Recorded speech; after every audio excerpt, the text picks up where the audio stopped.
What's up, y'all? Happy Halloween. It's October 31st, Halloween 2024. Today, I was going to talk about my Sasquatch encounter. Yes, I said Sasquatch encounter. He is real. They are real. 100%. 100%. If you're a non believer, that's okay. You don't have to believe. I'm just telling you that they're real. And if you've had an encounter, please comment and tell me about it in the comments. I want to hear about it. I'm intrigued by the whole situation. Think about it, okay? If out of all the encounters, all the sites, all of the or sightings, all of the stories, if even just one of those people is telling the truth, we have a problem, okay? And the government knows about it. They are covering it up. I'm not a conspiracy theorist. I'll tell you why they're covering it up. Because if they acknowledge the presence of a Sasquatch, the Endangered Species Act would kick in. It would shut down this economy horribly. National forests, logging, so many things, man. So many things would get shut down. It would ruin small logging towns. It would kill the economy because they would have to shut all that down to find out the habitats of these creatures and their migration patterns and all that stuff. Remember when the spotted owl got discovered? You know, the Endangered Species Act kicked in then, and it shut down towns. They're ghost towns now. Some of them. It's not a joke, and they send kill teams out to find and kill the troublesome ones. But right now, they're okay with just people just thinking it's a myth or whatever. You know, they say there's no proof and there's no clear video footage and pictures. Yes, there is. I've seen them. Listen to the podcast called Sasquatch Chronicles with Wes. He's an amazing storyteller. He has guests on every night and they talk about their encounters. You cannot listen to that podcast and deny some of these people. You can hear the terror in their voice at some of these encounters, okay? No joke. And the reason that people stop putting out, there's people that I know that have clear footage and pictures. I've seen it. They don't post them publicly because of, like, the people probably that will comment on this and say, oh, it's bullshit. It's a fake. You're crazy. So why put it out there? Just to be ridiculed. So they don't. They just keep it amongst the Bigfoot community. I've met Bob Gimlin, one of the two men from the Patterson footage, you know, of Patty walking, the big Sasquatch walking through the forest in California. I've met him. I got pictures with him. I went to a lot of the conventions. I spoke to a lot of the people. One of the men from Finding Bigfoot, the show on Discovery Channel, he's got a museum in Boring, Oregon. Boring is the town. I'm not saying it's boring, but that's the town name. It's called the National Center for Bigfoot or something like that. But it's a great museum. Cliff Barrickman. I've met him, got pictures with him, got his autograph, talked to him. I've talked to a lot of people in the Sasquatch community. And where I live, Pacific Northwest, it's big up here. So I was always a believer. Now I'm a knower, okay? My son had an encounter. I've had an encounter. My encounter wasn't a visual encounter. I'll explain here right now. So there's a town called Port Townsend, Washington. It's up north. And up there is a place called Fort Worden State Park, right? It's where they filmed a lot of the movie Officer and a Gentleman. So you go there, and there's these bunkers on the beach, right? You know, a little maze of bunkers. It's fun, okay? Up this giant little mountain / hill, there's a trail that takes you up top. And up top are the top underground bunkers, right? There's bunkers where you'll find a hole in the ground, and you crawl down in there, and there's all these underground bunkers, right? There's wooded areas all through there. It's a beautiful place to go visit. I was 17 years old. It was a homecoming football game for our school then. Me and two of my friends, Kyle and Charlie, wanted to go up there. It was like 10:30 at night. It was dark. It's kind of spooky up there. And, you know, there's talks of like devil worshiping and all this graffiti in the bunkers and sacrifices, just spooky kind of atmosphere. And it was that time of year. It was like right after Halloween. So we wanted to go up there. So we hike up the hill to go to the top bunkers. We have our video camera. We get up to the top and we see a white or gray. You get up to the top and you can go left or you go right. And there's like these other above ground bunkers right there. And you can go left and there's more trails to go to other places. We see this white or gray wolf or coyote like run across the pathway. So what do? We decide to go that way and follow it. Okay? So we go to the T, we take a left. We go about 50 to 80 feet and we stop. Okay? We turn off the video camera because we were going to smoke a cigarette. We didn't want any of our parents or our guardians, because I wasn't with my parents. I was living with friends at that time. To see us smoking a cigarette. So we're sitting around there, us three, and we're smoking. And about 30 feet away, it's dark. Can't really see, but I know there's a bunch of brush there. Okay.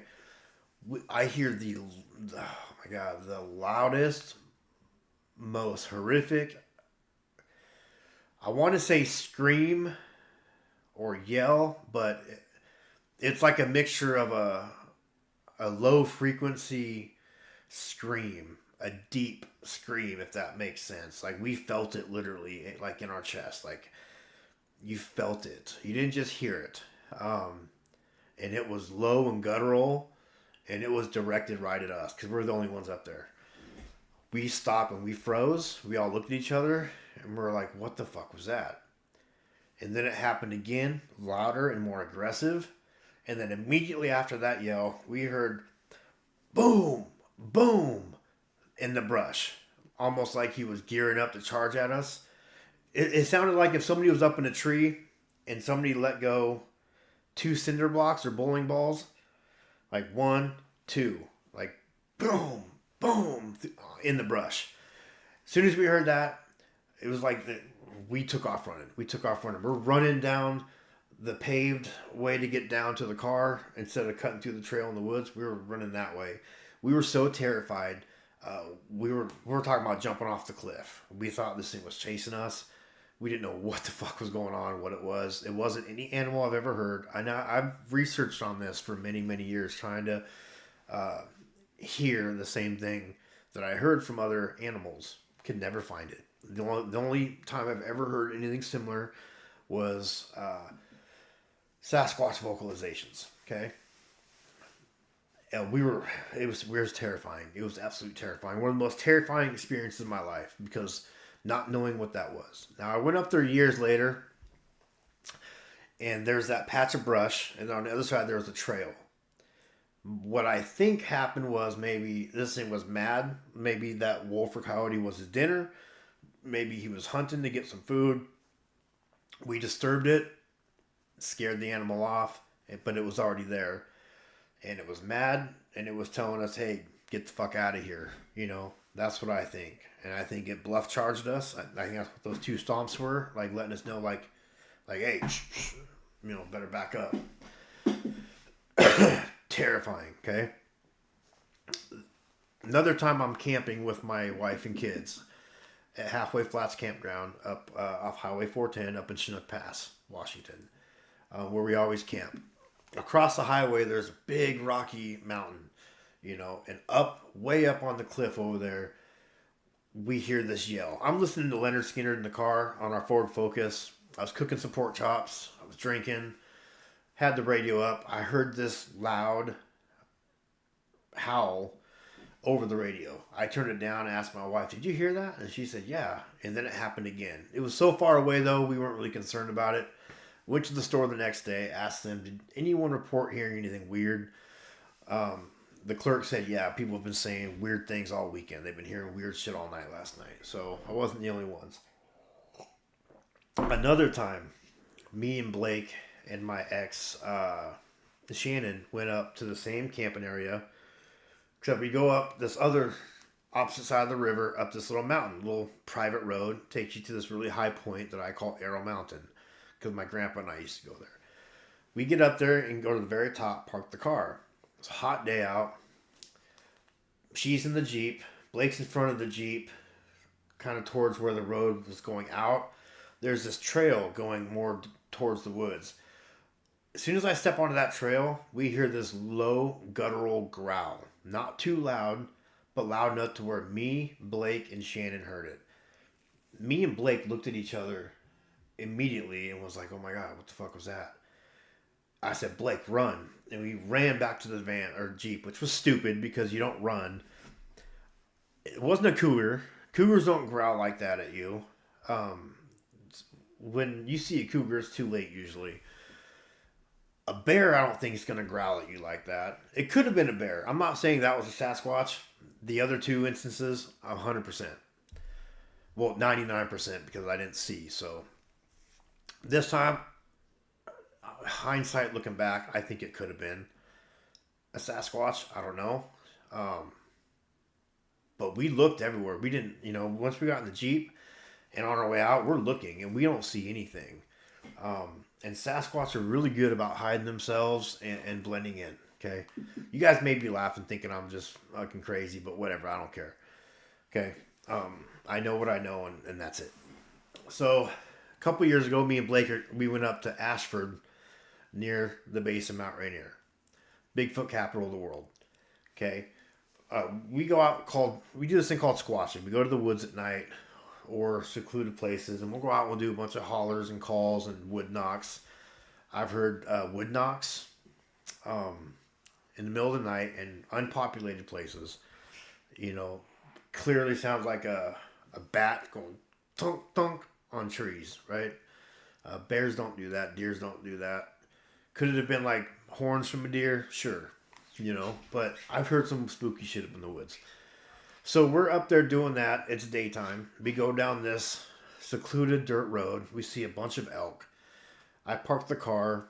Me and Blake have a code word when we're out in the woods. If we say the word Delaware, that means like stop, pay attention. Might have heard something, might have seen something, whatever. If we say the word Nebraska, that means we're in danger. Or I see something, you know what I mean? Act. So I walk down. He's still in the Blazer. I walk down this trail, and I go around the curve, a couple curves, and I hear this voice from my son, Nebraska. And I could tell in his voice that something was up. So I run back, and I'm hearing all these elk scatter and run, or something running through the woods. I'm guessing it was the elk. I don't know. I get back to the car. Blake's freaking out. He said he saw Sasquatch or something. He said he saw a man way bigger than me walk out to the trail once I went down a little ways, looked down my way, looked back at him, and grabbed a bush or like a branch of one of the trees and gave it like 2 yanks. And then must have heard me, and that's when he yelled. And then he said, let go, and it went towards the elk or back in the woods. Okay, I didn't believe him for the longest time. I'm like, Blake, whatever, you didn't see him. You know what I mean? I think you're just saying that because I had an encounter or whatever. Still to this day, he holds true to his story. And my son's not a liar. Okay? So I believe him today. I didn't believe him before, but I believe him today. So that was our encounter. I invite you to do your research. Check out the podcast called Sasquatch Chronicles.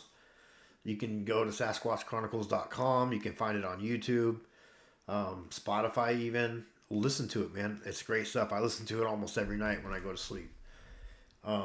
It's interesting, and you'll hear some of the stuff. It's crazy. It's crazy. But keep an open mind is all I would say. So, yeah, thanks for listening. Love you guys. Hope you enjoyed my little Sasquatch story. And have a wonderful, safe, and happy Halloween. 77 days sober, by the way, still. Love y'all.